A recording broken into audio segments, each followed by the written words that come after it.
All right, we are sitting down now with Glenn Grundberg. He is a Navy vet, an electrician, and a multidisciplinary expert with decades of experience in the trades. He's built homes, run electrical companies, and now leads operations and integration at Extreme Lighting and Sound.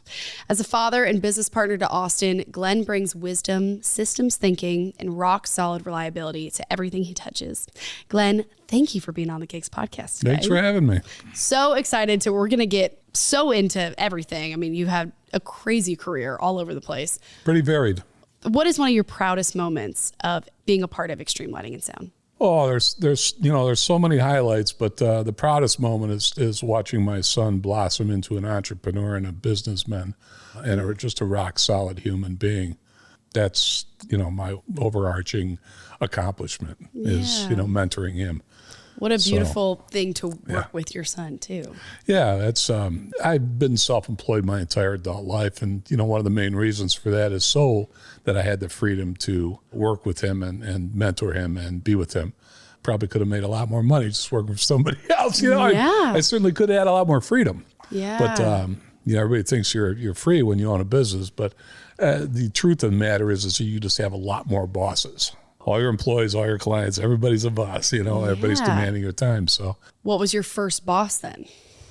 First job? My first job, I was 15 years old and I scooped ice cream in an ice cream parlor in Highland Park, Illinois called Mayberry's. Love it. That was an eye-opening experience. It taught me, why I didn't want to do that anymore. But then I worked in factories and I kicked around quite a bit. I get bored easy. I have entrepreneurial ADD. Yeah. It took me a long time to light on something that I really enjoyed, which basically became the trades. As a young man through middle school and high school, I worked with, my uncle was a carpenter, and I had various other friends that were carpentry contractors. So I worked as a carpenter for a long time. Mm-hmm. I worked with tools and worked in the trades. Along the way, picked up some electrical experience. And at the same time, I was a guitarist. And I was playing with various bands around the Chicago metro and suburban area. Chased the dream for a little while, rode the bus. The band that we were in was regional, verging on going to national. Wow. And it blew up. And when that band imploded, I threw up my hands and said, I'll never be in the music business again. Heck with this. Really? And I joined the Navy. Okay. So that was Glenn's life leading up to the Navy. Yeah, I roughnecked a little bit. I worked in the oil patch and traveled around the country, quite a bit before I actually landed in the service. And how long were you in service there? 5.5 years. Well, thank you for your service, first of all. Called a friend of mine who was an electrical contractor, and I said, hey, you need help? Wow. That's really how I became an electrician, was deciding one day to do it. And I jumped trades, and it took me about a year to get my license. So I got my electrical license, and I just went off on my own after that, and I've been self-employed ever since, basically. And then Austin comes into the picture. Austin comes in the picture in 1996, and from a young age, he has always gone to work with me, especially in the summers. He never really had a summer vacation. He was off pulling wire and bending conduit, on various construction jobs. Help me. Putting in electrical, like if you look around the shop here, like that box there, and the wiring that's coming to it, somebody installed that. An electrician installed that. Mm-hmm. He worked doing stuff like that, in houses and commercial buildings, around the Chicago area with me as a kid. He was 6, 7 years old. He was going out on jobs with me. Wow. I recall one time he took a big electric drill and he was drilling holes through wooden studs in a house. I think he was 12 at the time. The torque on these things is just massive. And it caught a knot or something, and it basically turned him around in a somersault. Oh, my gosh. That's how you get some work ethic in a kid. Just get starting them early, man. He was, wow. Yeah. He was a worker. He never shirked. He never shied from work. And so when he then started ELS, you guys working together? You both started it? I was an electrical contractor. When we decided to move to Nashville, I talked to a guy. They wanted to grow. They had 8 guys at the time. He asked me to come on board and take a position, an equity position in the company, take the licenses and help him grow the company. So I was an electrical contractor from 2012 to 2014 here in Nashville, just as the boom was beginning, and it started to break back open. And along the way, I had sold. I'm an estimator and a sales guy. That's what I do. I can, as an estimator, especially with public work, I can bury a company and work. Along the way, though, we had won a school auditorium, Fairview Middle School. It was a standalone auditorium, and as part of the electrical contract was the theatrical lighting and sound. Now, most electrical contractors don't understand that work, and they won't do it. They subcontract it out to an AV integration firm. But I had Austin and his buddy that were working at People's Church already. It's now Church of the City in Franklin. Oh, yeah. They were both on staff there as lighting techs and lighting designers.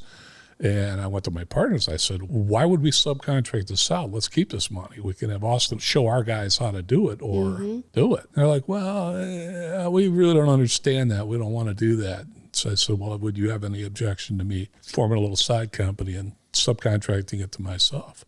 They said, no, as long as it doesn't take away from your work. And Extreme Lighting and Sound was born. Boom. I went out and set up distributorships. Our first dealership was actually Chauvet.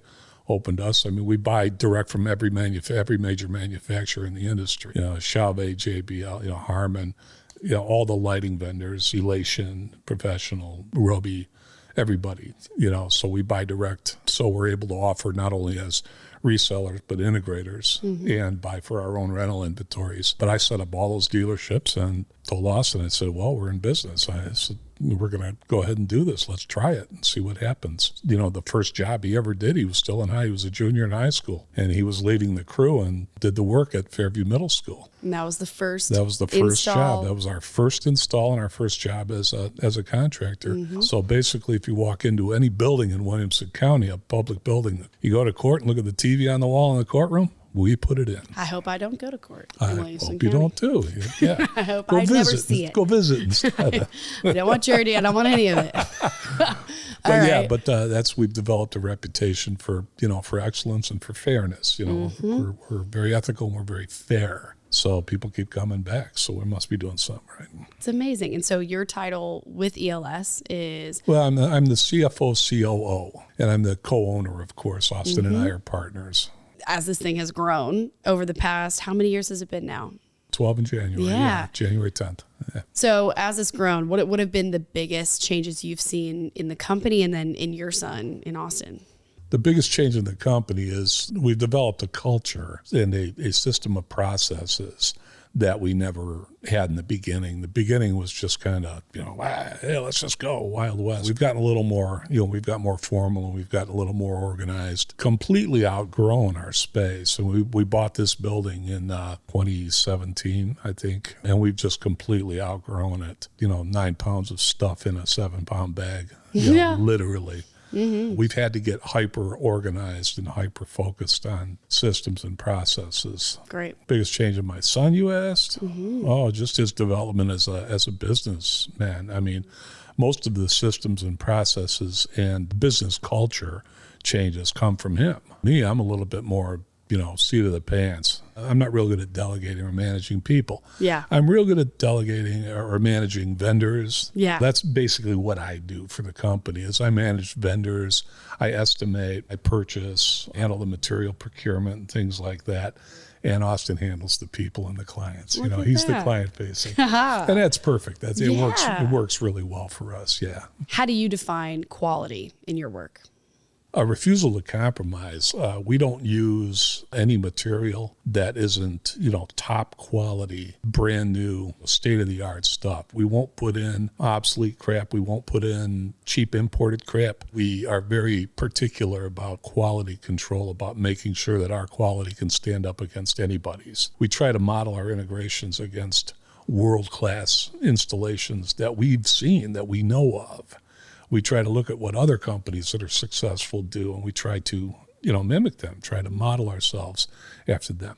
And we're never afraid to make a change in our process. We're not hidebound in any way. If we see a guy doing something a certain way that is cool, that is righteous, we'll immediately adopt it. We'll go, yeah, we got to do it like that. And it becomes Holy Writ to us. So we're never afraid to make a change. We're never afraid to upgrade. Roll with the changes. I mean, you have to. When people think of ELS 10 years from now, what do you hope that they think about? Oh, ELS, best in class. No brainer. Hire them. You don't want to be, ELS. And that's what we'll clip. Yeah, that's what we'll clip right there. I'll clip that. Yep, totally. Is there anything that, I guess, the wisdom that you've gained throughout your own life, is there anything that you would share for people that want to come into this industry and work in this trade? You got to have a passion for it. I mean, if you don't have a passion for being in business, for doing business, I mean, if you don't understand up front the level of commitment that it takes, then don't bother.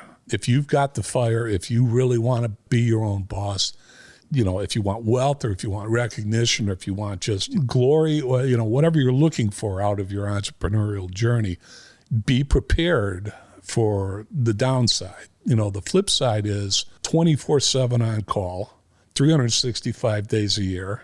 Be prepared for that and be ready to put in that time. And but is it worth it? Oh, absolutely. Absolutely. Yeah. Even when you're in the heat of a loadout, you know that it's going to be okay tomorrow. And the show that you just put on, when the client comes up to you bubbling over about how wonderful the lighting looked or how wonderful the audio was, that makes it all worth it. Glenn, thank you so much. Thanks.